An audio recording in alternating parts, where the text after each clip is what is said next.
Welcome to the FlagstoneExperts.com DVD on how to do your own flagstone.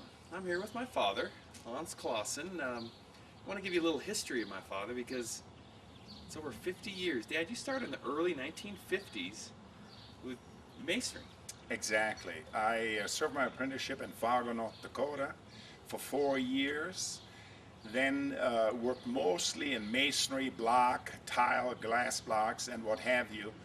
And then I slowly got into the stone business, doing moss rock, flagstone patios of all types, from buff to red, you name it.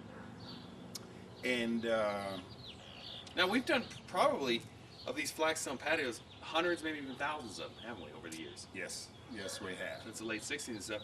Now what you're going to be learning on this DVD is not only how to lay it in concrete, which you're going to see on this DVD, but we're going to give you step-by-step instructions also how to do it in sand. It's really not that much different, and where there are the differences, we're going to come in and kind of show them, right? Yeah, we'll point all this out, and whether you lay it in Portland cement or in sand, the only difference being that sand you have to compact, but any other of the cutting, the laying down, and all fairly well follows through like it does with concrete. And one other great thing about this video is the amount of money you are going to save with this. For example, this patio we're doing right here is 500 square feet. In Denver, Colorado, you can, just for labor we're talking about, not for the materials, you can save anywhere from $7 to $15 a square foot. So you could potentially save $5,000, possibly even more, by just doing it yourself, right? On this type patio, yes. What you do is, whatever part of the country you're at, obviously you have to pay the same for the material that we do. But the labor, of course, can save you anywhere from the $7 to $15 per square foot. So why don't we get started? We're going to go on to the next chapter with tools, so that way you know everything that you're going to need to start this job. And it's really not that much, so let's get started. Okay, let's do it.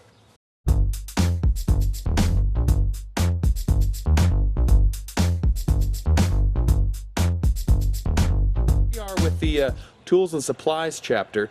And Dad, why did we lay out all of these stone on the grass like this? The idea is, behind this is that you work the irregular flagstone like a puzzle. You try to pick out the most favorable stone that fit onto this patio. Around the step, next to the house, on the very edges, you want the straight cut pieces that you see there. And then you begin fitting the pattern in. The more you can find the right type stone, obviously the less cutting you have to do. Got done with taking a look at the stone. Let's take a look at some of these other supplies we're going to need, or I should say tools. Obviously, Dad, you're standing next to a concrete mixer, so they're going to need that. Now, next to the concrete mixer, I'll zoom in a little bit here.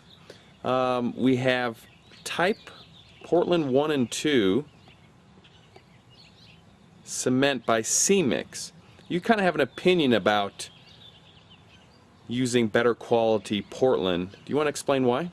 Well, basically what you have, if you have Portland and it is the type that breaks out in alkaline, you're going to have white, sort of a white powder showing up on your patio without realizing that it comes from the cement. So the quality and the name brand cement you want to stick to in order to do a quality job. Generally, you would advise clients and people to stay away from the Portland concrete from Home Depot or Lowe's or something like that, generally, right? Not necessarily, unless they carry brand. Okay. You like Wholesome and C-Mix, right? Wholesome, H-O-L-C-I-M, and C-Mix, C-E-M-E-X. Yes, it has worked good for me over the years. Okay. Let's walk over here to the masonry sand. Now, masonry sand can be different in different parts of the country. Yes, this is Cherry Creek. It's very fine masonry cement. The quality varies throughout the country. So what you want to do is you want the the best sand available to lay your flagstone down. It adds, once you finish the joints, they come out much smoother. I'm zooming in a little bit on it right here so they get an idea. It's probably best if they, whatever area they're in, talk to their building supply store or you know, somebody who handles this kind of stuff. Sand and gravel company handles sand and those. gravel. Now over here, obviously they're going to need a wheelbarrow. Wheelbarrow is great for several things: carrying stone, mixing up. You know, we generally use a flatbed, but if the customer's just doing it one time, can they just get everything done with that one wheelbarrow? Exactly. And also, if they have a smaller job, they do not need a mixer. Generally, a mixer costs you $50 to $75 for a day rental. And you would also say, if they, let's say they're doing a 100 square foot patio, they probably could get by without renting a mixer. Exactly. And mixer's about what, $50 to $75 a day, of course. A small job. Let's come on over and walk over. I just want to show them this two things for the sand patio. Now, if you're going to lay it in a sand patio, or sand sidewalk. Or sand sidewalk, and I need to make that point that, you know, the instructions here work equally well for a sidewalk. Let's zoom in here. I'm going to zoom in a little bit on this plastic visqueen. Why do we have that lying there? Well, you try to lay that down first before you put the sand down. After you have dug out the dirt and you're approximately to where you think you ought to be, you want to lay this plastic down to hold the weeds down if you don't want them coming up through the sand and eventually the stone. Okay, and then this 2x4, it's a little bit green. It's got a taint of green. I picked this up at Lowe's the other day. What's that for? That is basically, it's a treated wood, so if you use it and it is in the ground, it does not rot away over years. So that's the border for a sand patio, which they could also use, what, a plastic border? I've seen it Lowe's, or a steel. Steel is pretty common and stuff. That's something they could pick up at Home Depot or Lowe's or another hardware store for the border on a sand patio. If you're doing a concrete job, they don't even need to worry about this, right? No. That doesn't do this. I'm going to walk over here. We're going to start with some of the basic tools. Now, of course, since we are in the business, we are going to have, you know, higher quality tools, but we want to stress to you that they don't have to. They can get, since they're just doing one job, they can get something at their hardware store or Home Depot or something like that, right? Exactly. If you're looking at these tools, we're looking at a broom. Obviously, you need to have clean surfaces before you lay down your material. Okay. Sometimes it's necessary to wash either the patio or the sidewalk down. Then we have a straightaway chisel. Let me zoom in a little bit on that so they can get an idea. A straightaway chisel. This is carbon tip chisel. This runs about $100. However, you can get by with a cheaper type chisel if you're doing a smaller job. You do not need a professional type chisel like this. Okay. This is for straightaway cuts. This is a chipping chisel where you cut corners or irregularities in the stone. That's perfect for doing that type job. Okay, the irregularities and on the sides and stuff. That's exactly. good. And we'll show you that. Round out a stone. And we're going to show them that in the cutting section of this DVD. Yes. So, and then let me go down over here. We got the trowel. We have the trowel. You need that either for sand or for cement that you put under your stone. It's great for spreading the sand underneath and the cement, whatever we're doing. Okay. Yes. You use a shovel to put it underneath first, then you use a trowel to even it out. Okay. Then you have a rule. Let me zoom in over here at the tape measure for measuring obviously the square footage of a pad and stuff. Then you have the hammer.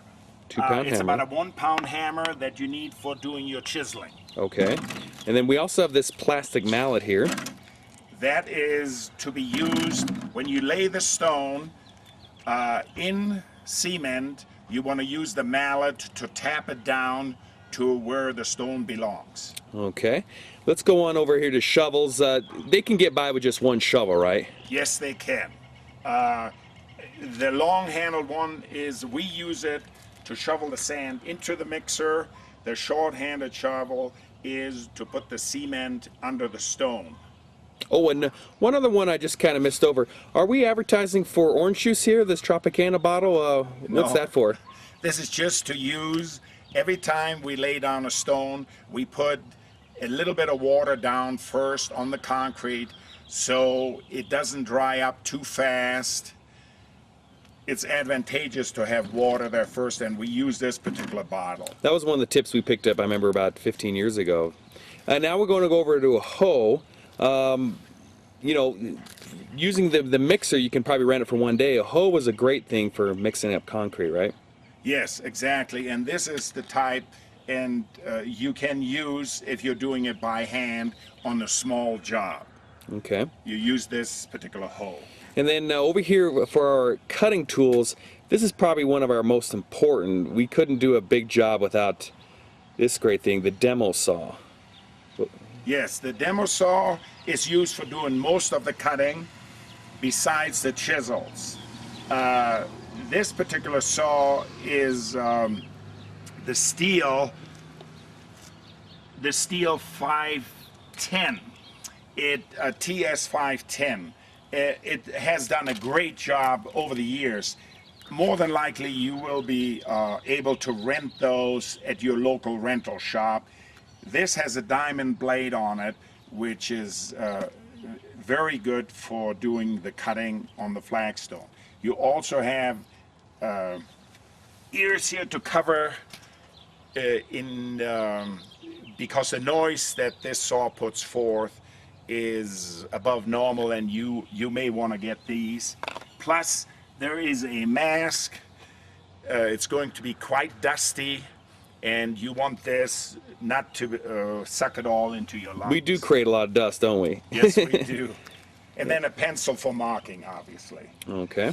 And over here we have a couple sponges and knee pads and tuck pointer. Yes, the sponges we use, once you begin laying the stone, you can't help but spill some, not only on the stone that you're laying, but perhaps some around you. As you go, you want to always sponge off any of the concrete that has spilled onto the stone. If you do not, it's exceedingly hard to get off the following day. Obviously, it's very hard by that time. We have some kneelers here, which protect your knees. You might want to get those. And then we have next to it a tuck pointer, which we use once the stone is laid down. We come back the following day and fill in the joints with this particular tool.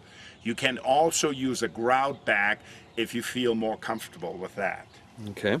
Now, normally we don't use this, but the pad back there, the concrete pad, has a few cracks, so I just wanted to show this to you. They don't have to get this kind of expensive ram set, but at Home Depot we see them. They can get a kind of a cheaper version. Exactly. You can get this particular gun, I think, around $30.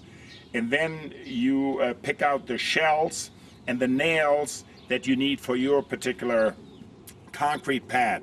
If you have cracks in it, but overall it's very solid, it's a good idea to get some metal lath laid over the crack that you have, and then go ahead and ram set some nails into it to hold it down on the concrete. And we'll show you more in the we're going to go over the foundation just so you get an idea of what to look for in your own foundation. Let's walk on over here to the some of these other tools. We laid out a couple things for the homeowners so they get an idea of a couple different methods. We use a transit for measuring the fall. The fall is probably the most important part of laying any pad, right, because of the water.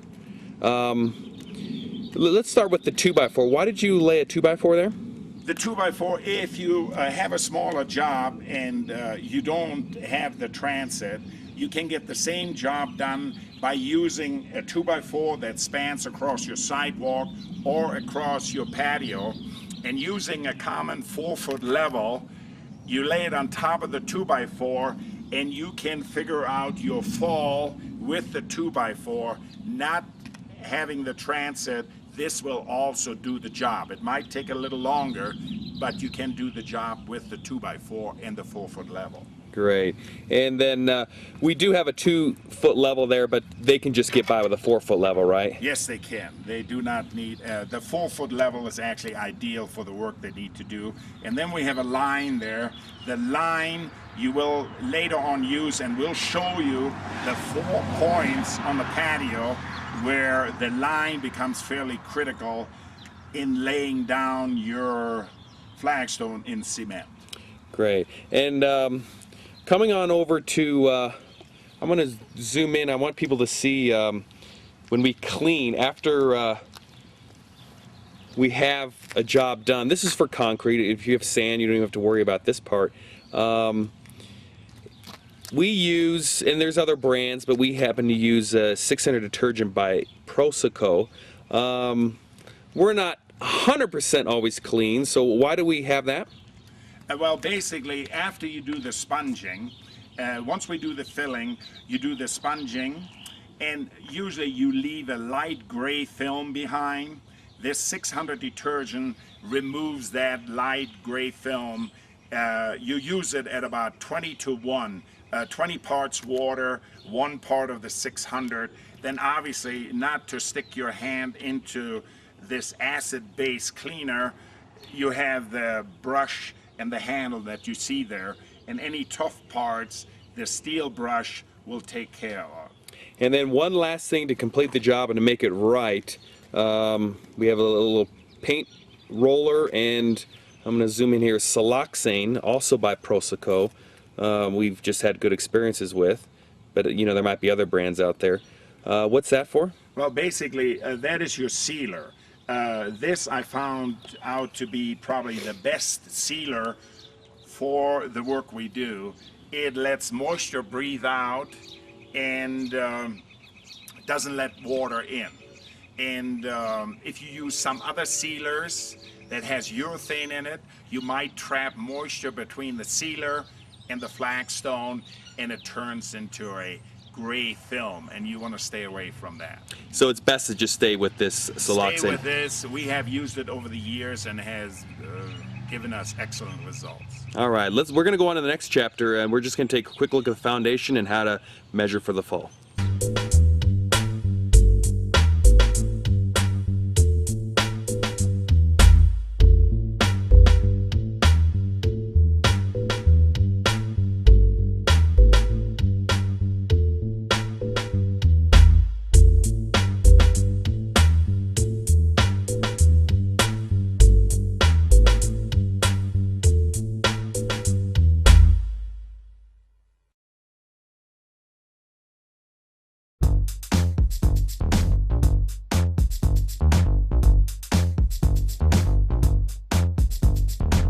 The chapter for just want to give you an idea quickly of the foundation here, and you know, what you might want to look for with your own foundation, or also maybe a sand patio. So Dad, what do you see here with this patio? So basically what we have a patio here that has been here since 1962. It has a few small hairline cracks in it. Zoom in here with this. I do not think they're severe enough to have to worry about overlaying them with flagstone. However, on this lower patio that we're going to also overlay, we have some cracks that are a little more severe. What we're going to do here is we're going to take some metal lath, then we're going to take concrete nails or our ram set. You can do it either way.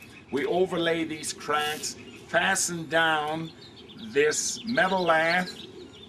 Over here we're going to get some more, and we're going to also go over to this side. Now, as you're looking at the patio here, this is out of concrete. If you wanted to do this in sand, you would have to take the outer perimeter that you see this patio, and you would have to border it either with steel, the steel edging, with the treated wood, or any plastic edging that they have out on the market. This is something that you have to decide which way you want to go. But all of that again means you have to have enough fall in your dry laid or sand-based laid flagstone to let the water dissipate to the lower end of it. And then if it's sand patio, they compacted 2 to 3 inches of sand. They can either rent a compactor or Fashion a 4x6 with a cross piece on it, and then just tap it down with that. if they have like a small pad, they don't want to rent a compactor. Exactly. And then they could save some money doing and then that. If you want to make it easier, once you have established the outer perimeter, you can get a 2x4 that reaches your outer perimeter, and then you have a ways of judging the stone that you lay down, that you aren't too high or too low with it. Okay, let's go on to the next chapter of probably the most important, cutting.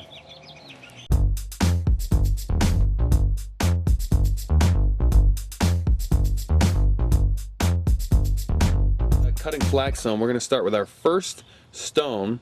And Dad, you have the chipping tool here, and what I'm doing is I'm adjusting the joint so it is fairly even next to the house. As you can see, the chipping tool does just that. It takes little bites out of the stone so I get a even joint here. I'll take the pieces out of here. And that way we can have a I can slide nice the stone, tap the stone on the end there, David. So now I'm going to tap it over. Tap it against the house. So right there, you can see we have a nice joint for that. From this point on, we'll get another stone. We'll get this out of the way. I'll bring this stone here. And as you can see, this is straight on one side. And I'm going to put that up against the house here. I'll slide it back a little. I have an even joint against the house now. Then I take a marker. Okay.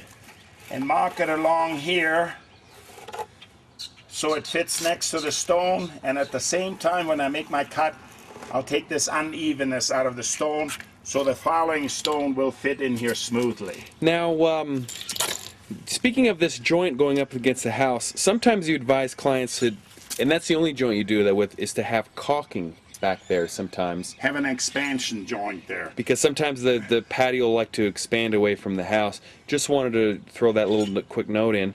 Now, when we do these irregulars, our goal is to just get one side that matches so we can avoid some cutting. Is that right? Exactly. You're trying to get as many sides to fit as possible. Generally, if you get two sides to fit, you're doing rather well. But most of the time it ends up being one. So like with the second stone, it had a straight edge that went against the house. So we put that straight edge up knowing we're going to have to be cutting on two other sides, right? Exactly. Okay. Exactly. So we'll show the continuation as we go along. Okay. We'll go ahead now and cut this stone with a demo saw. Now we're going to cut this with the demo saw, and you'll get a chance to see what's going on. You barely hear me, but here's the cutting.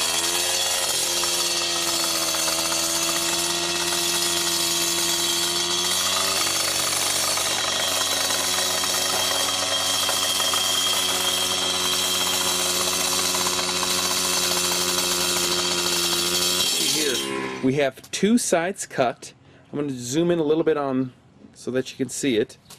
We cut this edge down over there on that side right there, and then we cut this edge here. So we have two cuts, and you can see that we now have a nice natural joint between the first stone and the second stone. Got the two sides cut in on that second stone. Now we have a third stone coming in. It is a triangle. Why did you pick that stone out, Dad? It fits into this pocket fairly well. All I have to do is mark this over here, cut this corner off with a demo saw or with a chisel, whichever, and then for the most part the stone fits nicely into this pocket. So you basically got a small cut out of a big stone by just fitting in the right piece in the right place. Exactly. This is what you want to do while you still have lots of choices. Later on, you may not have the choice and you have to use the material that's left. And one other thing I just want to point out, we made some dust and some rocks on the pad here. We're going to make sure to sweep that off because underneath it's very important to have a clean concrete surface so exactly. that the concrete when it goes under the stone, sticks better and stuff. Also, under a sand patio, you wouldn't want all these pieces and dust under that as well. Exactly. Notes on when they do cut with a demo saw. What should they? Where can they cut? And well, basically, if you're cutting on a grassy area, to stop the hot exhaust of the demo saw burning your grass, perhaps you want a little old piece of plywood to do your cutting on. If, like we're doing here for the most part, we're cutting on existing patio, it is not so critical. You can do that as long as you don't cut too deep into the old concrete here. okay, and also when you do set it on the mortarboard or on the plywood, that's because the exhaust will get to the grass when it's running and it can kill the grass. Exactly. But when they do cut in the grass, they can actually cut a little bit in the grass. We've done that a lot. Cut the grass and the grass goes right back, doesn't it? Yes, it is almost like aerating the grass. You don't have to worry about it not growing back. But obviously you don't want to do too much of that. Okay, let's observe a couple more cuts.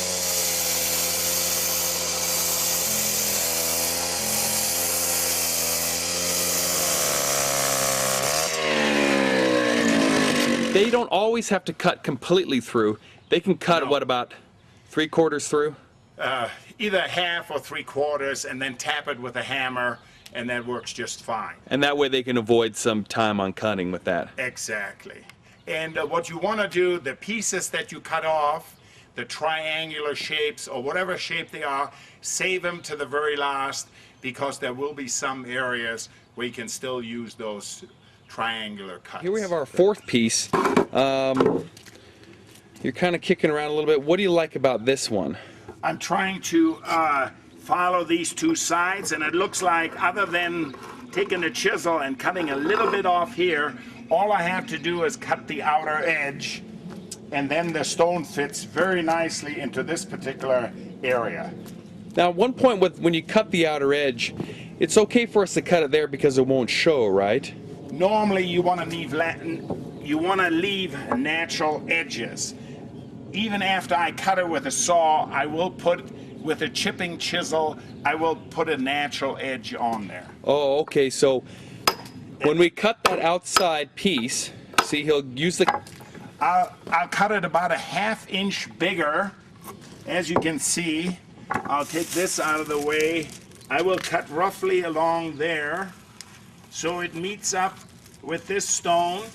I will cut that with a saw, and then I will chip with a chipping chisel to make it and give it a rough surface. That's the pitching chisel, right? That's the pitching chisel, and then it has a natural edge to it and not a saw cut edge. Because we've been on many jobs where so-called professionals have actually used a saw cut that's shown on the outside, and that's just completely unnatural. Doesn't look good, does it? Exactly. Okay, so now you're going to see how we just cut one edge. You see how the piece fits in there, and the joint over here still looks natural. That's what's nice about this irregular flagstone, is that it can be kind of bent joints, and the concrete, when it gets filled in, it looks really nice and really natural and stuff. So Dad is going to cut that with a saw now.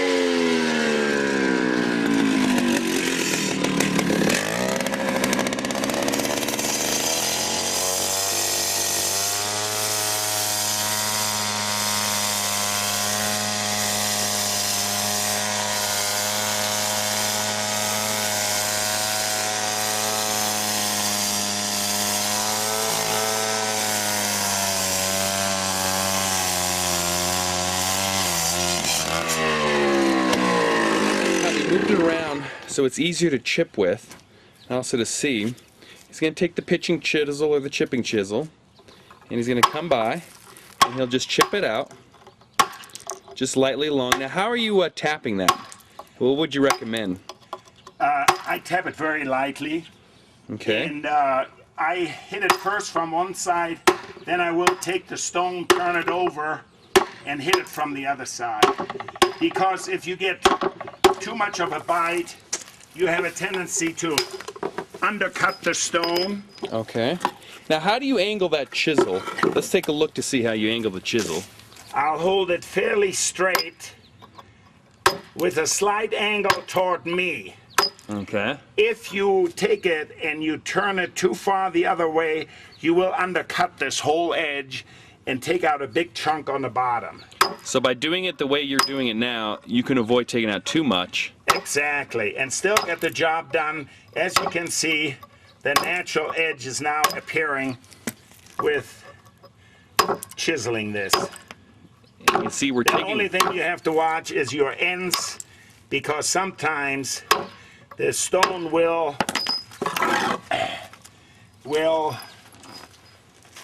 chip on you in the outer part. As you can see, there's a little bit of cut edge left. I'll try and rough this out to a point where it looks natural. You have to be careful not to split out the very end. There. Now we have the natural So you hold edge. it. There. Now when you look at this edge, it looks like It was quarried. it was meant to come out of the quarry. Now we'll take the stone and lay it in here. And as you can see, it fits pretty nicely. And we have a nice edge there all the way around. You have it on all three sides. A nice edge. So I'll take this little tip off yet, and this one here, and then it matches each other a little better. And everything matches up. So this is really nicely. basically the way you need to follow through, fitting these pieces in as you go. Okay. We'll do one more and then we'll come back to you at the middle of the If project. you want to cut a stone in half, you take this straight cutting chisel that I have here, and you begin tapping lightly along this stone, not too forcefully, because all you want to do is cut the stone in half. So In order to achieve that, these are for people that don't want to rent a demo saw. Maybe they have a small pad, they want to save some money. They can get a straight chisel and then they just pound it like you do. How hard are you hitting it there? medium. You don't want to force things. You want to make sure that you are in the middle of the stone where you hit it more often than the outside. The outside usually has a tendency to break first. So you go back and forth on your cut here. And as you can see, now the stone is cut in half. And now we have a nice, fairly straight edge, and we did that without even having to use the saw. Exactly. And that's generally we use the straight edge chisel for, in case you want to save some money and don't want to rent a saw. The whole thing depends on how well you have it compacted, and you need to make sure with sand, just like with concrete, that you have an even surface underneath the stone so it doesn't rock while you're stepping on it. Okay, let's go. Let's do another cut here, and let's just get a demonstration. Piece over here that kind of curves next to these two other stone. What else do you like about this stone? Well, I like variety, plus it breaks up this joint over here. So what I will do is I will mark these two stones and mark them here, and I will cut this in to the curve here.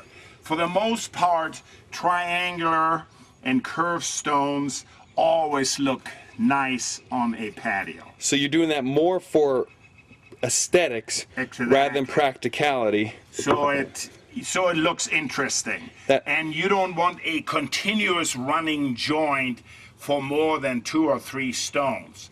So by laying this crossways to these, I break up this joint here. So sometimes you're not going to cut the stone you're just laying down. You have to backtrack and cut the stone before there in order to make it look better, and it actually comes out, it makes it pretty easy because those two stones don't have too big of a cuts, do they? No, they do not. And then in this area I will use one of the triangles that I know I will have left over from all this cutting and fit it into this area here.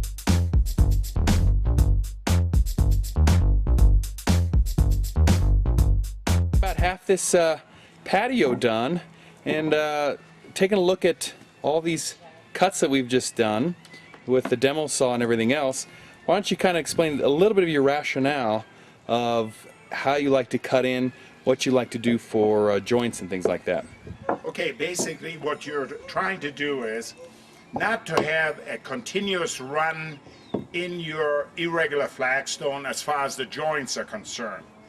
What you're trying to do is place the stones at various angles and mix it up with the big stone and the smaller stone. Anytime you have round joints like you see over here, let's take a look. or triangular shaped stones like this one here, it makes for an interesting pattern. As you noticed, we have big ones here, and then a cluster of smaller ones. Now when we continue this area here, I'll pick up with some bigger stones again to relieve the area where we have the small stones. So a good principle is to go big, small, and not to have continuous joints. That's exactly right, and fairly uniform. If you look at these joints, they are fairly uniform, from maybe a ½ inch to an inch at the most. Now, since homeowners have they may have a tougher time. We've been doing it for so often. If they have bigger joints, is that something for them to worry about? No, if they are satisfied and they're happy basically with their layout, then go ahead and go with that. It'll be just as strong, and when we do the tucking in, they'll see how that works and stuff.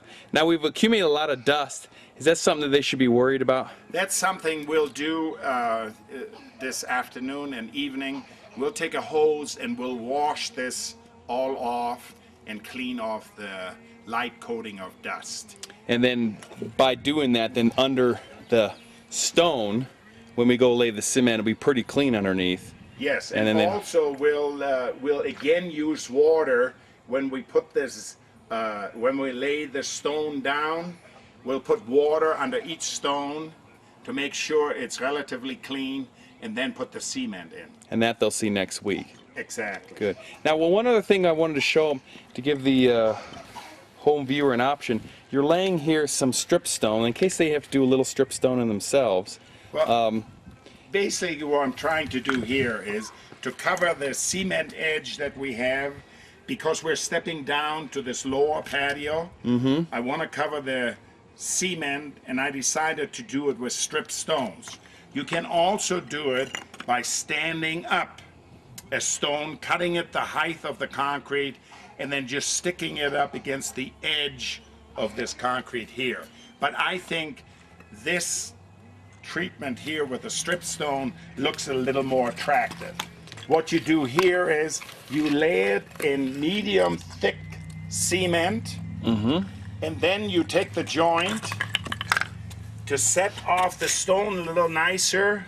You'll take it like this with your tuck pointer, and you rake it back about 3/4 of an inch, and that really brings out the stone.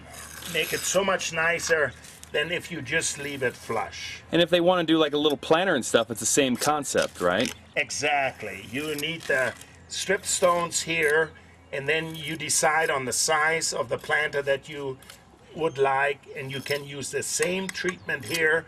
The only thing with a planter, you wouldn't only have the 4 inches, you would back it up with blocks, 4-inch blocks, to give yourself an 8-inch wide wall. So you then can cap it off with stone cap, make it look real good, and you get some sturdiness to the planter where the dirt can push out the stone ultimately. By having 8-inch walls, you have a stronger wall than you would obviously have than with a 4-inch. And the key is to keep it level. And the nice thing about stone is because it's kind of irregular, even a beginner can mess up a little bit and it still looks natural, Yes, right? it hides some of the faults. Okay. All right. Well, looking good so far. We'll give you an update as we progress along. So we'll talk to you in a bit.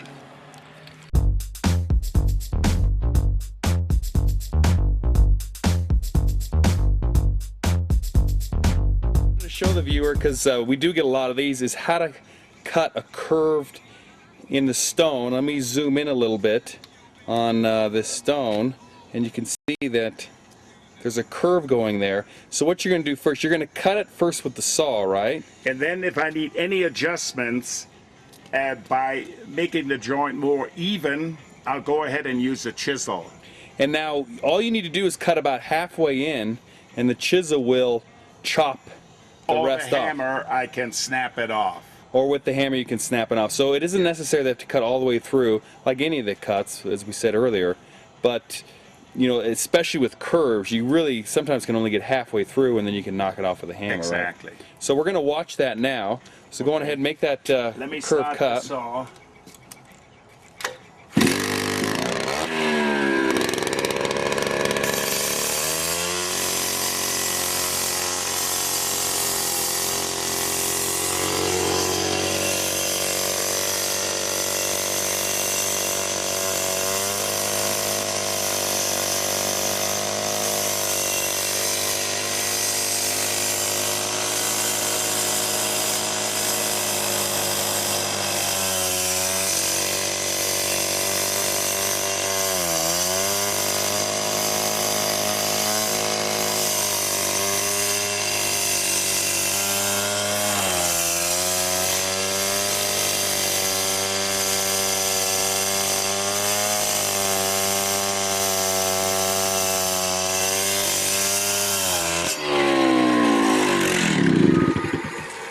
I should be far enough through so it should snap off.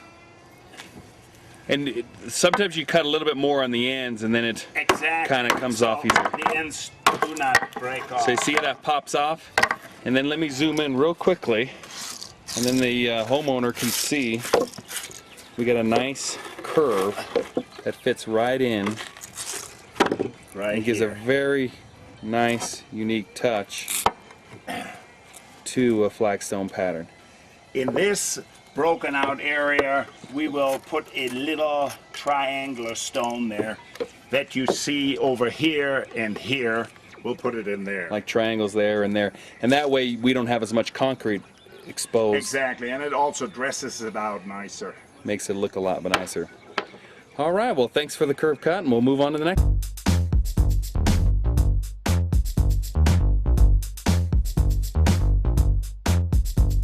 Crack in the concrete that's a little bigger than normal, and by putting this lath on here, this metal lath, and then I'll take the ram set, and as you can see, it's a nail that has a washer on it. That if it does in fact go into the concrete, it really holds the lath down real well. Now, if they don't have a ram set or anything like that, you've seen... You can do the same thing using a 2-pound hammer and some concrete nails. Concrete nails. You don't necessarily have to have this. Okay. So you can achieve it both ways. It's just a little easier going ahead and putting this in. Okay, go on ahead. You can blow one in and they get an idea. Oh, great. You see right there? Yeah, and that holds the whole lath in. You get a little zoom, and that way it ties the whole concrete on each side of the pad or each side of the crack in really tight, right? Exactly. And then the stone will hold longer. It's less likely Once that you'll the cement comes on there underneath the stone, I think it should hold real well. Okay. All right. Thanks. You bet.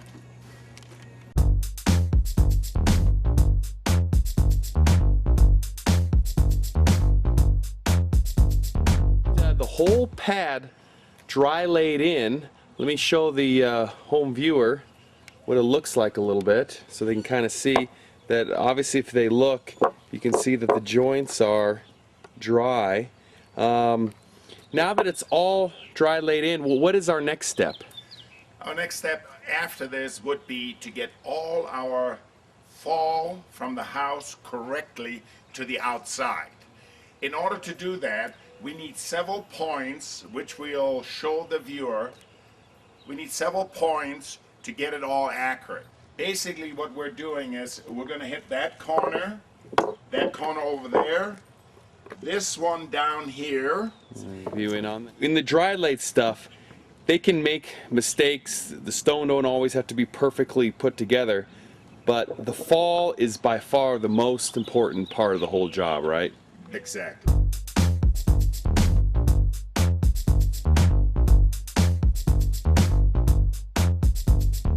Okay, Dad, we're on the chapter with determining the fall, and we're just going to do quick instructions in case someone wants to do it with the sand instead of doing it with the concrete. The sand, you want to put down 2 to 3 inches of sand throughout the whole patio. And then, contrary to what you do with the patio that you lay in concrete, since you have nothing setting up, which you do with concrete, you can put your 2-3 inches down first, then you can lay down your patio as you go. So they can do the cutting and then lay each piece at a time. Lay the piece. Whereas with us in the concrete, we lay the whole pad and then go lay each piece in concrete. So it's a little Use different. the line as your guide to lay the rest of the stone in. And then you have an even fall. The stone, when they lay it in sand, it's gonna just come up evenly with the line, right? It's gonna. Exactly. It's you gonna be just a skosh underneath the line, so you don't keep pushing it up. You want to be just little bit under. Width of the line underneath. Underneath. I think. Anything else about the sand patio? You start out filling it in with 2 to 3 inches. Then, as you lay your stone, you can put the inch under the existing stone. Obviously, if you have thinner stone, Inch of sand, right? yes, and it may take a little more where you have height differences between this stone and this stone. Obviously, Because some stone are thinner or thicker than the other, right? that's correct. So this is basically the difference: sand versus Portland. Okay, and now the next we're going to go into laying it in Portland because that's what they're going to see on this video, right? That is the idea. All right. Let's go on to measuring it for a concrete pad. Yeah.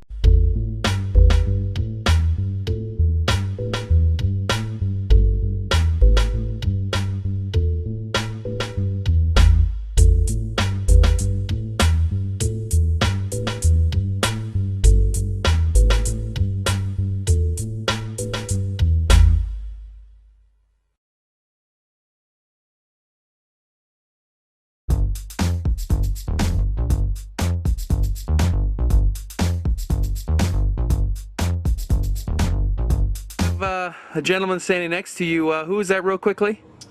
That's my grandson. He is the third helper here. He will do the shoveling under the stone with the cement. And it's important you have one guy mixing, one guy putting the cement under, and I will lay the stone from there. Garrett is the one that really does a fine job with that. So when people are going to lay this at home, it's good to have 3 guys in the lay down process. If they can do it with 2 guys. We've done it with 2. We've actually even had to do it by yourself. But it's so much easier if you have 3 because one can mix, then one can pick up, and one can shovel.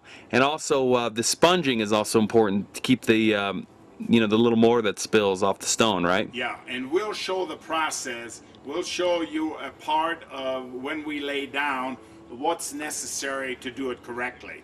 What we have done in the meantime, we have established 4 points on the house. Okay, let me, I'll zoom in over there. So I'm going to back up a little bit so the home viewer can see. Let's go to the one over here on the left first. Okay. So, we have established 2 points over here. Those 2 points are at 4'7". Then we've gone to the lower side. So let me just back up a little bit. The 4'7", you want those 2 stones To be that I'm level. showing right there to be level with the house. So those 2 are going to be level, and they'll be level from the house. Now you're going to go over to this stone over here in the corner. That's right. Okay. We have, I'll door zoom in. corners. That We stone established right there. The far corner. The far corner. We went And right here on the step area, we have the same height factor. Okay, there's a step area. As well. Now, well, what length do you have the step, the far corner? They're at 4'10", right? So we have basically a 3-inch fall on this particular patio, which is what you need. Now, just so in case they don't know, with the transit, you want a higher length, a higher mark means lower part of the patio. Means a lower reading. So that's why this part over here is 4'10", and the part over there that's actually higher is 4'7". Is that right? Yes, that is correct. Okay, and then let me go over here to the right part. And we set 2 stones over here. They are the same height as the ones against the house on the left side. Okay, so the one over there, I'm zooming in right there, is level with the one over here to the right.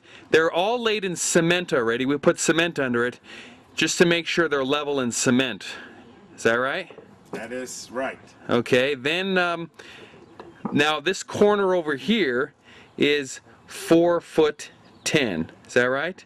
That I'm zooming in? Yes. So everything has got a 3-inch fall, and then all we need to do when we lay down, which will show the viewer, is how to keep the stone level with the line. Is that right?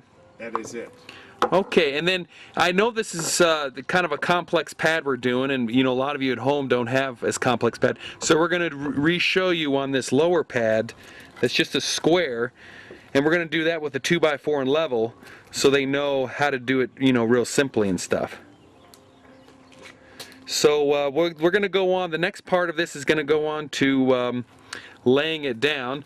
So let's do that next. That's fine. Let's go for it.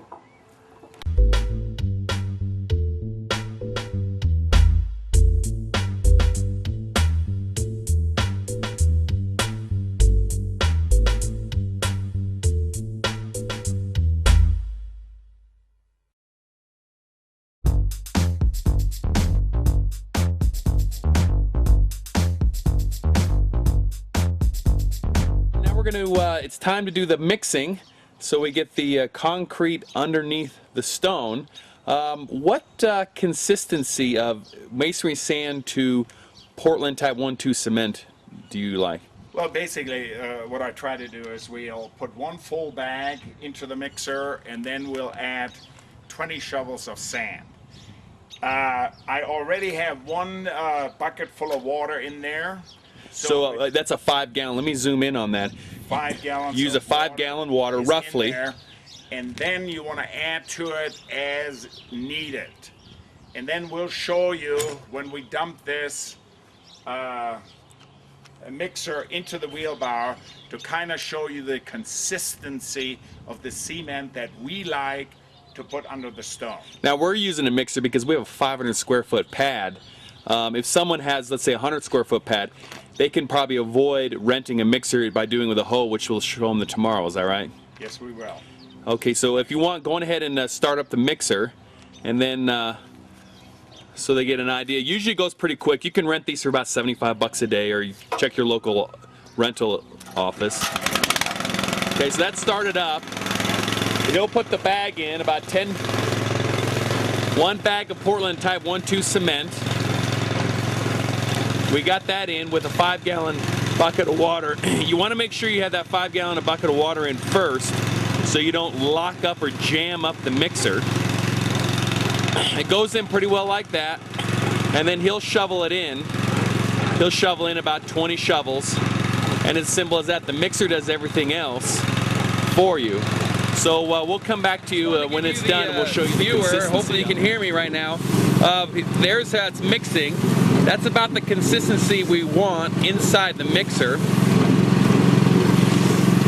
And it just turns around and does all the work for you. On a big pad, you really need a mixer. How long do you let the mixer run for, Dad? Depending on the material, I would say 5 to 10 minutes will give you a good mix, and then you're ready to dump it.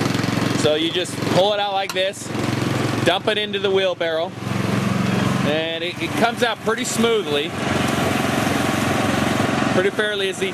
And we just usually dump a half a batch so that it won't be too heavy. Is that right? For, you know, when you're wheeling it over and stuff. We got that batch mixed up. We have a half batch here. I'm going to zoom in on that. And what would you say with the consistency? Right now, this is very good for Flagstone the way it is now. It is very workable. It is soft enough so the stone lays on it, but not so soft that the stone squeezes down. After you tap it, this here consistency is about what you want. If it's too soft, the stone will push down too far and you won't be able to hold it up there. And it's a little bit stiffer than maybe you would lay bricks with? Yes. Okay. That is. All right, let's go on to the next chapter of actually laying these stone down.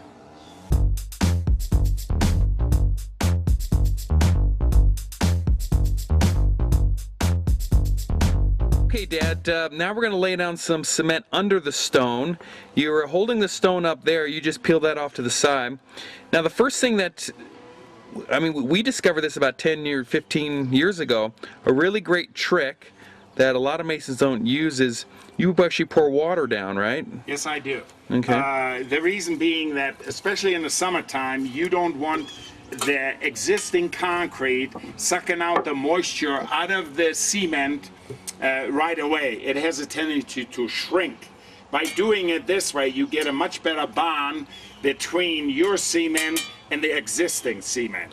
So it's always good to have a little orange juice can and they can just dump a little water in. Exactly. Now Garrett's going to come over and here's where it's great for the third man, because one can be mixing, one can be shoveling, and then the other's laying. So then you spread it in with a trowel like that, and you tuck it in a little bit under the stone, you spread it out.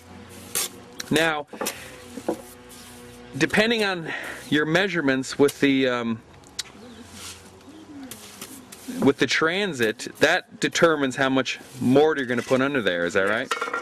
Since we're a little thicker in cement up against the house to get our proper fall, we have to use a little more here than we will have to use as we're going down toward the lower part of the patio. And we'll show that with a line in a minute. We'll show the viewer a few of these stones that we do. Now, what I'll do is I'll tap it down into the cement, then I'll get my line, which I have on the lower part of the patio. So you have, that's where the edge is, the lower part that we've already laid in cement.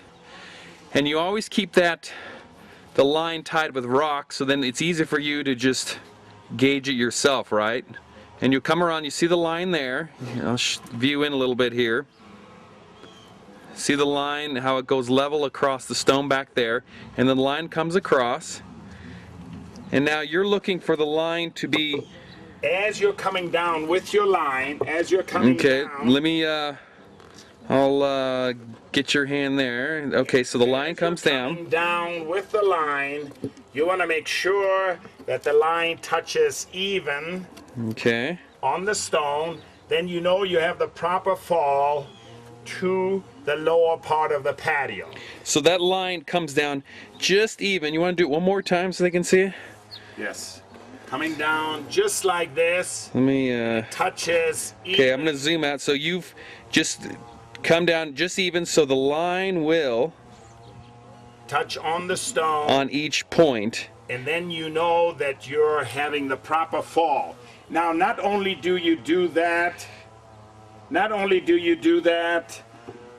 going down, you also do it to the stone to my right to see if this Garrett is going to hold it on that stone there. And I'm going to bring it down. And once again, excuse the shadows again. You will see. Okay, so when Garrett came down, the line was level, and then over here. Over here, I have to tap it a little bit, and now the line comes down properly. Now what you have is, you know that this particular stone is going down straight to the lower part, okay, and it is straight and going in this direction. So you always double check yourself on the down run as well on the level. We're gonna go to that stone over there next. Okay. And this stone here should be level with this. Okay, so why don't you go ahead and lift that one up so you can get an idea. You take, you have a little pick and you just pry the stone up so it's easier. And all Tuck pointer. Oh, you take a tuck pointer. That you use later on to fill your joint is ideal for prying under the stone and lifting it up. Then as you lift it, Garrett will come with a couple shovels of cement. You poured the water in already. He comes in with a couple shovels. And you spread it out again with the cement. Now they can just set the stone up. They don't have to like set it to the side or anything, right? No, they don't. You save yourself extra work by doing it this way. Garrett, I need a half a shovel more for here since we have a little more cement here on the upside.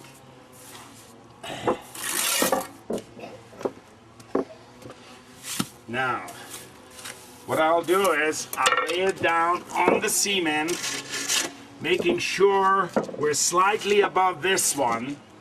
Since my 4-foot level can reach this stone here, I will use the level to do that, what we did with the line here. When the 4-foot level doesn't reach to the next stone, we always use the line. I see. Then you come over here and you angle it, and what you want to do is you want to snug out your stone. What I have here is I can feel that the stone, give me a good half shovel more. The stone is just sitting there. Ideally, you want it to squeeze all the way around a little. And in order to achieve that, you can't just lay the stone lightly on the cement. Ideally, you want to have it squeeze out a little bit on all the sides. Then you know you have achieved a real good bond between your material, the concrete. Now I do the same thing again with the level. I am level across there. Okay. As you can see, I don't know if you can see the bubble. Let's see if I can zoom in. Level. Okay, we got a level bubble there. Then I'll go over to this stone here. Let me zoom out. I just need to tap it a little bit on this end, and then I check it over here. We're there. We're again level, double checking. This stone is set, and it is set nicely and solid in the concrete. And that plastic mallet is just great for a little bit of tapping. So you know you got a little bit fall going down, and it's level against the house. Yes, you can see on the bubble again. Let me zoom in on the bubble. Probably, if I lift the level, it looks about 3/16 of an inch fall in this 4 feet. And that will get us our 3 inches going all the way down on the end. Exactly. That we have over there. Now, one other important thing that a lot of people forget to do is you invariably, between bringing in the shovels and moving things, we make a little bit of a mess.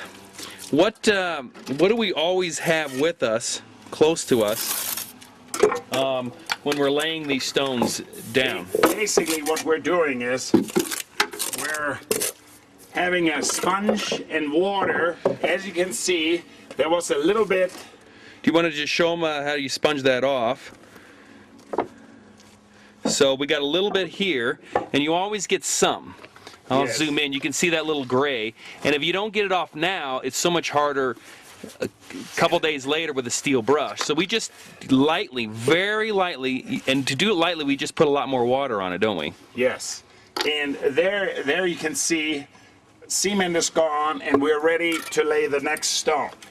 So here we'll go. Give me a couple shovels. So, and you can see Dad just tilted it up, so you don't have to set it aside. You just tilt the stone up. Here comes Garrett again with the cement. With the cement again, the Portland Type 1-2 cement. Spread it with the trowel. It is, you want to get it as even as possible underneath your stone. So that there's concrete touching everywhere under the stone. Exactly. Give me a good half more. After a while, you get a good feel for how much you need under each stone. It is, I have to get a feel for it too as I go along. Right there. Now, I'll bring it down.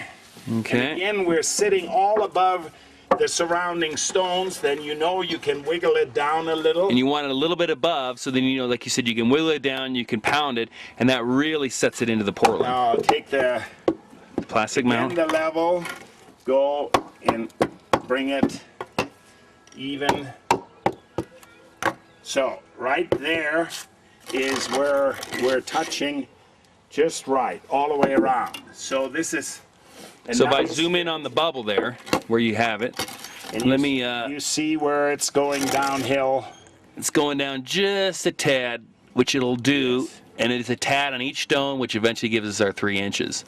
It's going a tad down, and it's pretty well, because you know it's going up against another stone that it's going to be even with going in the other direction towards this way, right? Yes. And we had a little triangle in here. You always set your little triangles after you have set the big stones. If you do it before, the big stones have a tendency to squeeze the little one out of shape. So you do it just like that. Little triangle after the big stones and stuff, and they set right in. Where we have gotten some cement on here. Okay. I'll take the sponge and take it off. We'll take the whole stone here. Just lightly, you don't have to do it hard. It's a little bit harder tomorrow with the sponge, but you got it all off, the stone's clean, because the rule is you keep the mortar in the joints, not on the stone, right? Yes. You are so right. We've been on a lot of jobs where we see just the opposite, don't we? They're all smeared up. Now what I'll do is I'll continue going along the house because we want to get the upside taken care of first. So we're going to go along here. Why don't we do one more stone? Okay. So they can get an idea. The water out of the way. We'll take this one here. Garrett, we're going to need 2.5 shovels, I'm sure, under this one. So you notice the triangles, we're going to do those afterwards, the little ones. We'll lift the big one up. You just set it up like that. Put some water underneath. Water underneath. And bring the cement here, Garrett. Put it in. And once again, I do apologize for these shadows. We're working in the morning, we got the sun on, but I think you get the point. You can see what we're doing here.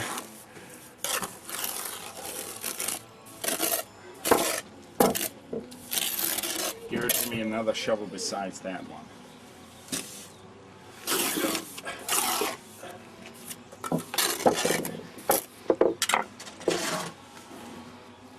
Okay, and like we said, you'll get a feel for how much mortar you have to go on. And once you do 3, 4, 5, then you get an idea kind of how much you'll need as you go along. As you notice with this one, we know it's a little thinner stone, so we're going to need more mortar underneath. And that's kind of the nature of this job. You know, you have irregular stone, so sometimes you need more cement than... Depending on the thickness of the stone, anyway. Mm-hmm. So now we'll lay this down. Yes, that should work out good. We're a little bit above all the rest of the stone again. We'll take the level, lay it there. Okay. Now I'll come across here to this stone, and we just need to touch it lightly. We should have level, which we are pretty close under this end.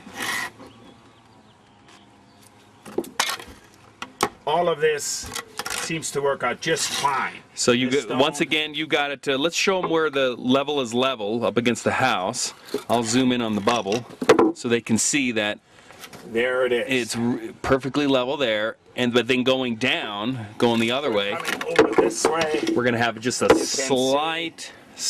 You see where the bubble is about 1/8 off center. A little bit off center. And that's what you want about for each stone. Just to make sure, we'll take the line that we have here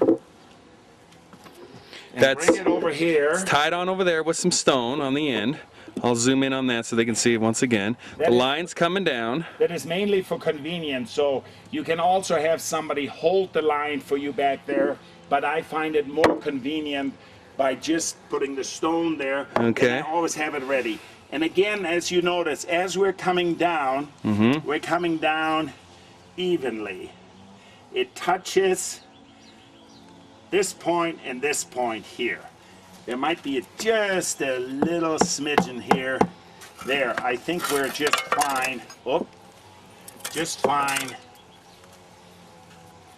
So they just bring it down, and as long as it touches evenly across the stone, the line. And then I double check this way, and we're fine. If you're looking at the bubble, let me zoom in. It is perfectly level at that point. Yes, it is. It looks nice. And so we got it with the line. Everything's good with the line. We got our stone to the side. Now we'll set this one triangular one, and then I'm going to have Garrett sponge this a little. So I'll zoom in a little bit in on the triangle.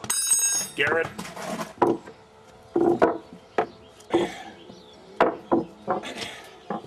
Bring it over here. Garrett, put it right in there. And sometimes you can either just shovel it off with the trowel, the mortar, so it just goes right in. You notice we make a little bit of a mess there. You know, you can never avoid the mess. That's why we do have the sponge. And then you just set in the triangle right in there like that. Squeeze it in. Make sure it's all even. Bring your level across, and we're even there. So that's fine. Now, Garrett, take the sponge and sponge this for us. And he'll sponge especially these triangles, you want to sponge very, very lightly. Use a lot more water because you don't want the triangles to be shifted down. Or pushed down. Pushed down. So Garrett will come by and he'll use lots of water. And then he comes and he gets all that excess mortar off. Make sure the stone's nice and clean. And he'll go real lightly over the triangle. And you can see how it all comes up pretty easily, and we're ready for the next stone. All right, should we? We'll check in about halfway in, and we'll give a little update from there. Okay, Dad, we're about halfway through, and I just want to point out there, but from where the house is down to right here, we have approximately a 3-inch fall. And then one other thing we wanted to point out was. If when you're laying the stone and you find that you're squeezing the mortar up out of the joints, which you at times surely want to do to make sure that it is set right. You invariably put a little bit too much cement in, right? So then what you want to do is, so you have room to fill later on, take your finger or a tool like this tool, rake it down, so when you fill these joints, you have at least 3/4 to an inch to fill so it holds tight. Because if they leave the concrete hang up too much, then you don't get enough. You don't get enough fill in there, and it will eventually peel out of there. So make sure that there's about 3/4 of an inch gap from the stone to the bottom of the concrete or the cement that we laid. Exactly. All right. That's what we're after. Okay, we'll check back later.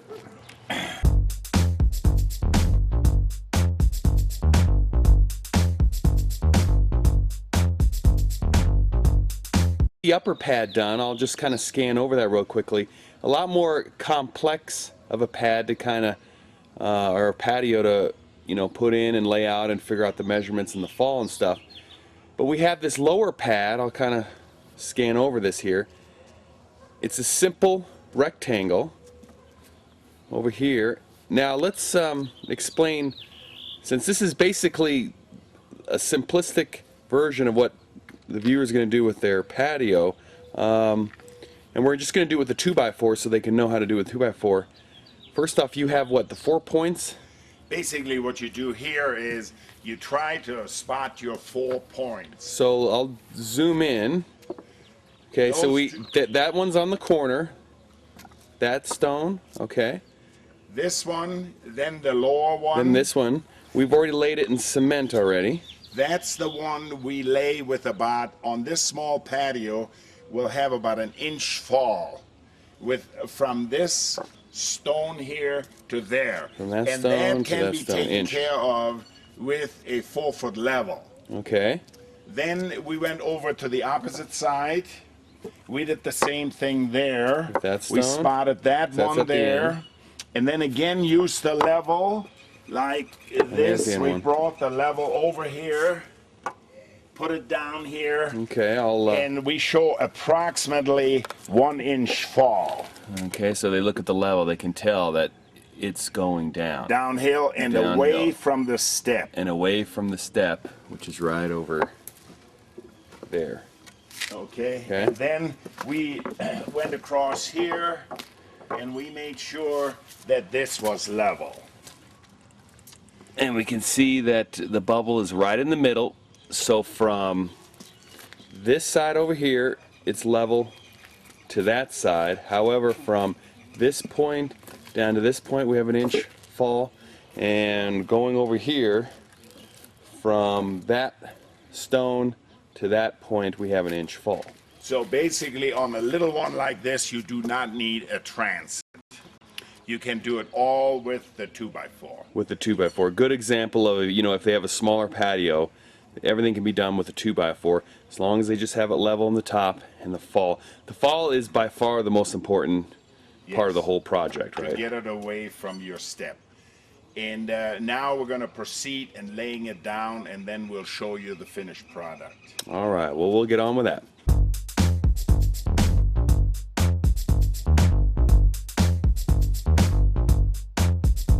Hey, Dad, now it's time to actually tuck in the joints. But before we do that, we have to mix up the proper cement, the Portland Type 1-2 cement. This is a little bit different than the concrete we lay underneath, right? Yes, basically what we have here, David, is this is the regular cement that we used for laying under the stone. Okay. Now what we're trying to do is, by making it a little richer for the joints themselves and a little stiffer, it aids us in, number one, if you have the cement too wet, it's hard to sponge it out properly. By having it this consistency, and you can tell we're drying it up a little, and at the same time making it stronger by adding cement.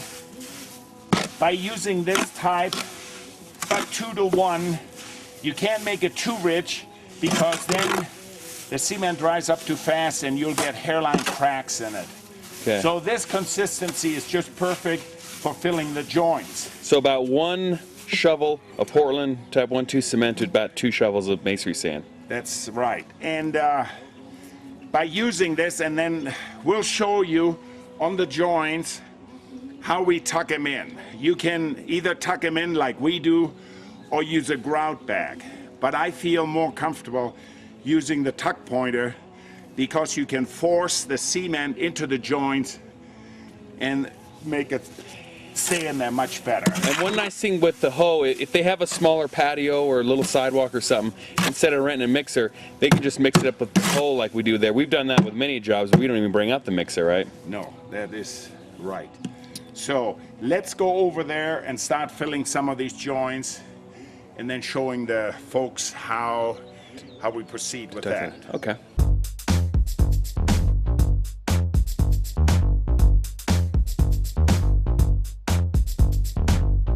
Dad, we're going to start tucking in the joints. I'm going to zoom in on so they can see what the concrete looks like. So go on ahead and tuck it in so they can see how we do it. It's real simple. The main thing we like to stress is, right, you got to tuck it in real tight, right? Yes, exactly. So you fill the joints. Use a little elbow grease, right? Exactly. And because if you leave it too loose, the joints will break out, won't they? Yes. We are filling in next to the house, and I feel like using a grout bag, you wouldn't get the same pressure on the joints for filling them.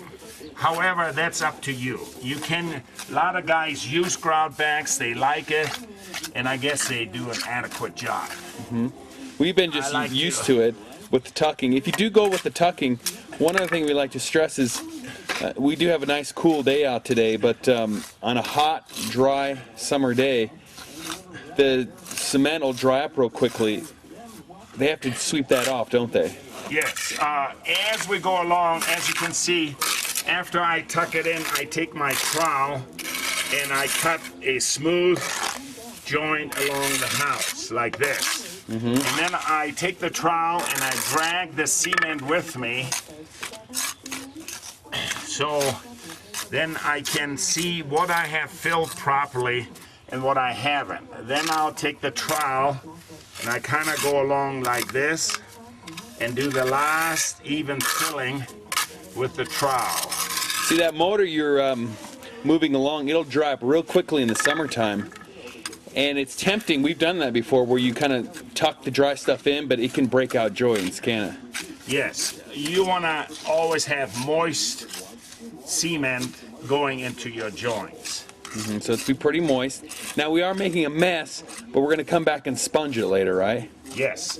We'll sweep this stuff off, and if it's still pretty wet, we can sweep it into the joints, but if it's dry, we just sweep the dry stuff off And just the pick patio. it up.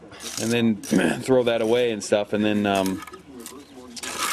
when we sponge it, which we'll go to in a little while, we usually tuck about half of a patio in, depending on how big the patio is, right? And how much help they have, David. If they have lots of people on hand to help them fill it in, obviously it goes faster. Right. And then you can have, if we have enough people, we'll have 2 people filling the joints and 1 person begin to sponge when it starts to dry a little.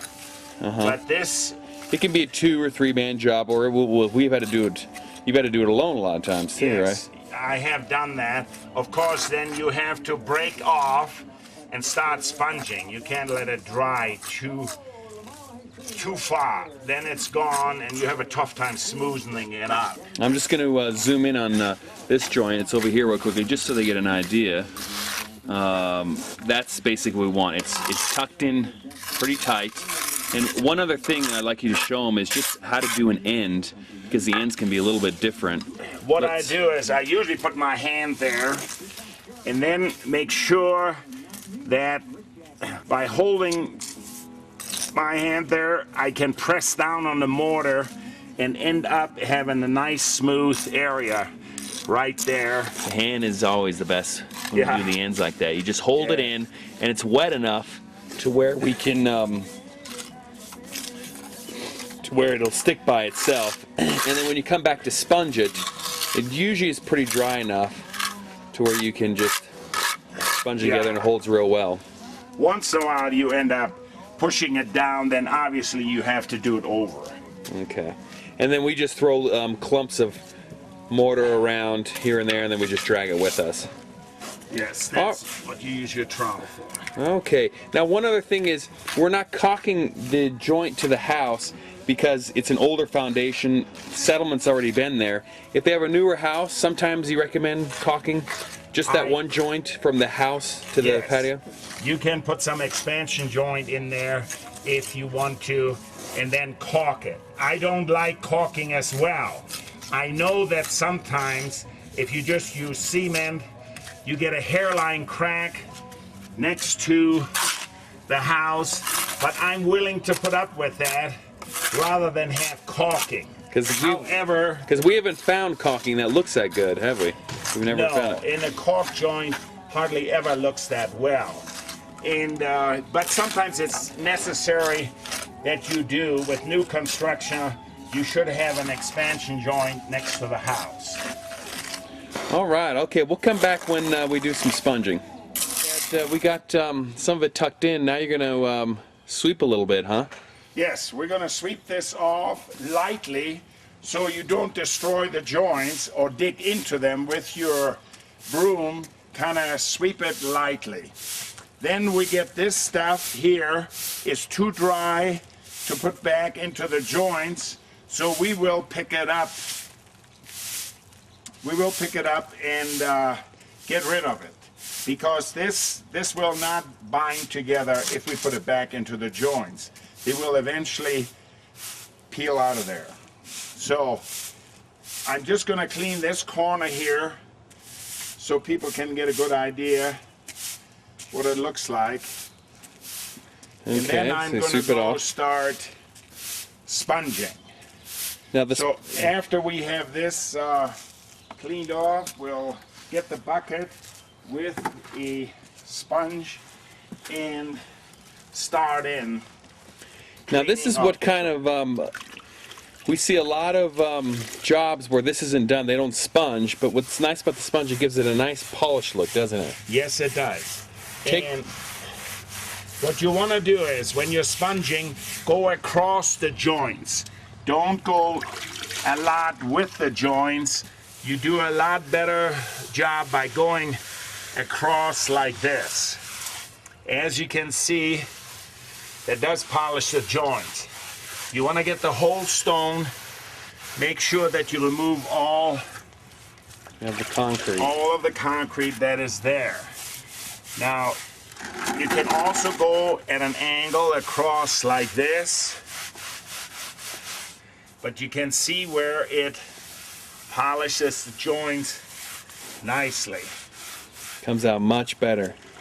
Exactly. Now they don't need to worry when it dries and stuff. There'll be some sand and there'll be a little gray film afterwards, right? That ultimately, when you do the final cleaning with the 600,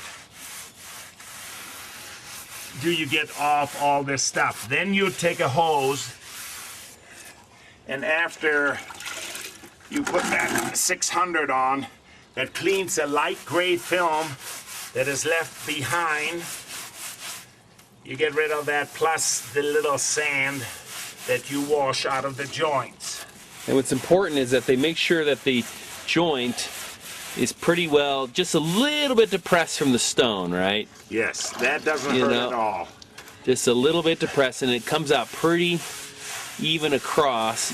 It gives nice uniformity, and then we'll show them how to clean it then tomorrow. It takes 24 hours. We have to wait at least before. This same application that we're doing here with these 3-4 stones, that is, you want to follow throughout on the patio, doing the same thing. And it takes 24 hours to let it set before you were going to wash it off with masonry cleaner. So there's no danger of you washing out the joints.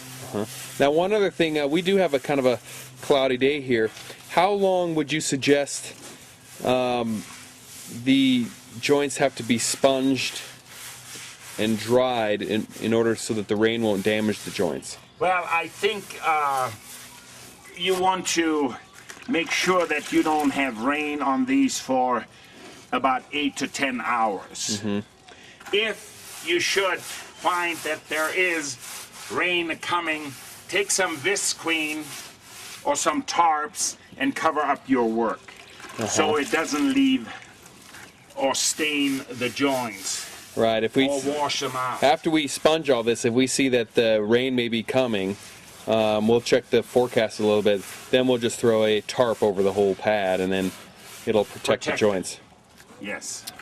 All right. So like we said, just continue this all the way through, and you'll have a really nice looking joints that even a lot of professionals don't do, but really gives it a nice touch. And we'll follow up tomorrow with the cleaning it off with the masonry cleaner.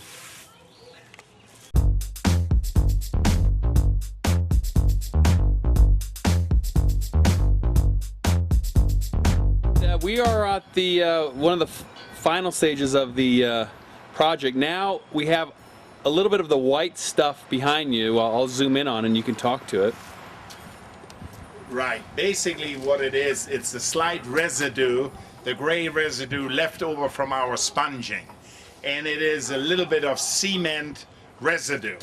Now that's what we're going to wash off. What I did here with the bucket, I have about 1 part of the 600 cleaner in there and 20 parts of water. Since this patio is fairly well clean, we don't have to make it too strong. This is the 600 that's right here by Proseco, right? That is correct.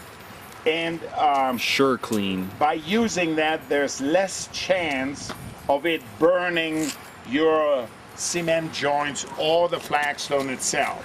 Now what I'm going to do is I'm going to start on the bottom section of the patio where we are stepping down, and I'm going to clean that first.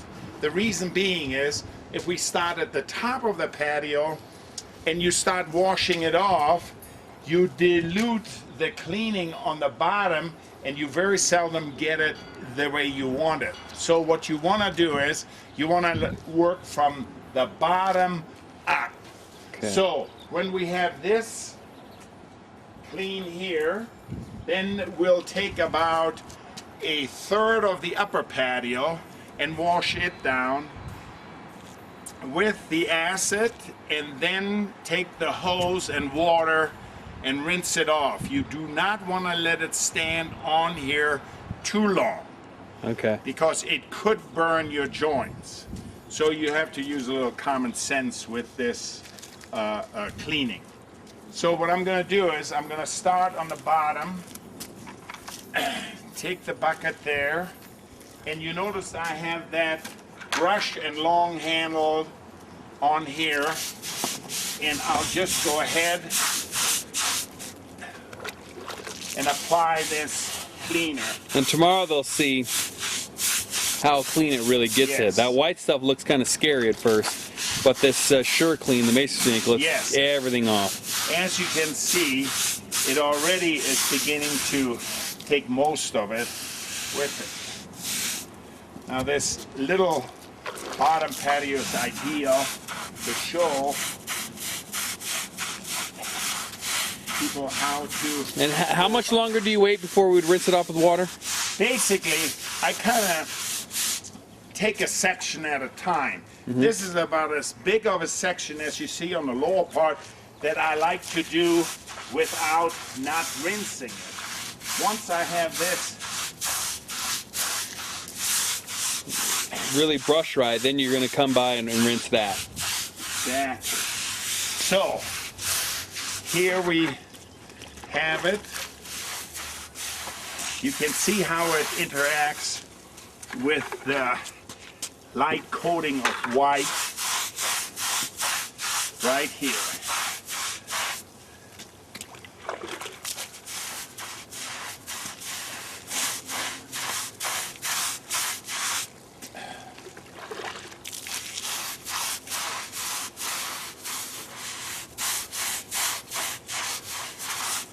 There. Now we have this. This is about as much as I like to do at one time with the cleaner. Okay. Not to take any chances on the acid base burning this. I see. Now, what we'll do is we'll get a hose and then we'll rinse Just it off. simply rinse it off, and that's all there's really to it, huh? Exactly. Should you have, after this dries, and you see some white spots that you didn't get, you might have to, the following day, clean it a little bit again. Just reapply. And if you have plants around like kind of we have here, you just spray a lot more water and then they should be okay, right? Yes. That is what you're trying to do. And that's about it for the cleaning part of it. After this, we just have to wait a couple weeks to put on the siloxane, the sealer, right? Sealer. That's it. You have to let it cure out. Let the concrete and the joints dry underneath the stone as well as the joints going through here. And once they're dry, you can apply the sealer. All right. Well, we'll get back to you then.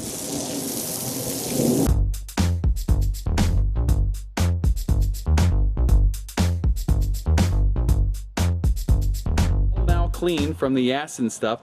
There's one last step to it. And what is that? That is basically to seal it, to protect it from the climate. Here in this area, you have the thawing and freezing cycle throughout the winter. and it's extremely hard on joints and the flagstone itself. So to prevent and make it last longer, we take a sealer,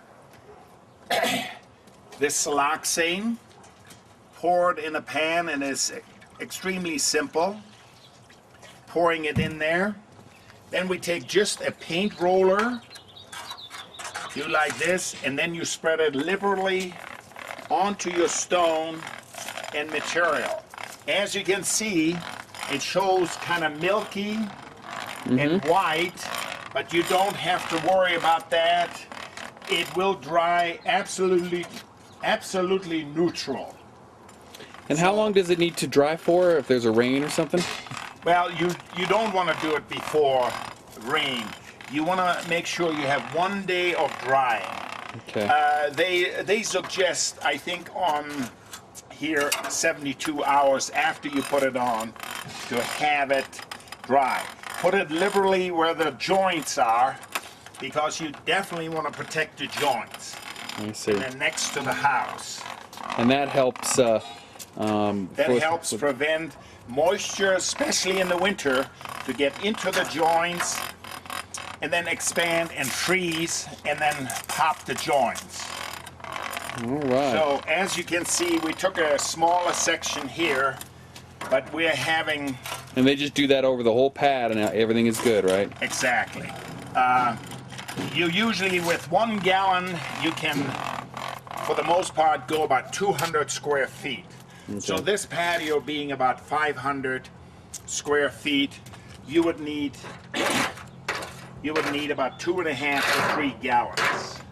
2.5 to 3 gallons. But this is excellent stuff. It prevents the moisture from going into the joints and also lets the material breathe after you have put it down. And how often should they seal?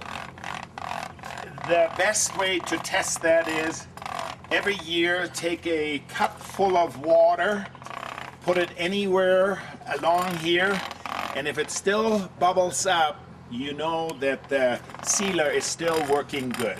All right, let me just zoom in on the sealer. We showed it at the beginning, but here's the siloxane by Proseco.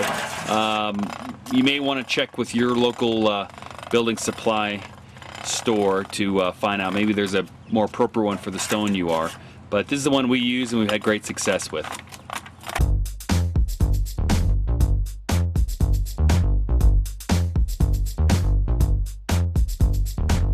Okay, Dad, here we are with our finished product. We got a few more muscles and got our in shape. Any last minute suggestions? Well, the thing is, try and keep it simple. Start out, if you can, with smaller patios. Don't take on too big of a job. And then if you follow the instruction we gave you and the pointers, I think you're going to have pretty good luck doing things for yourself.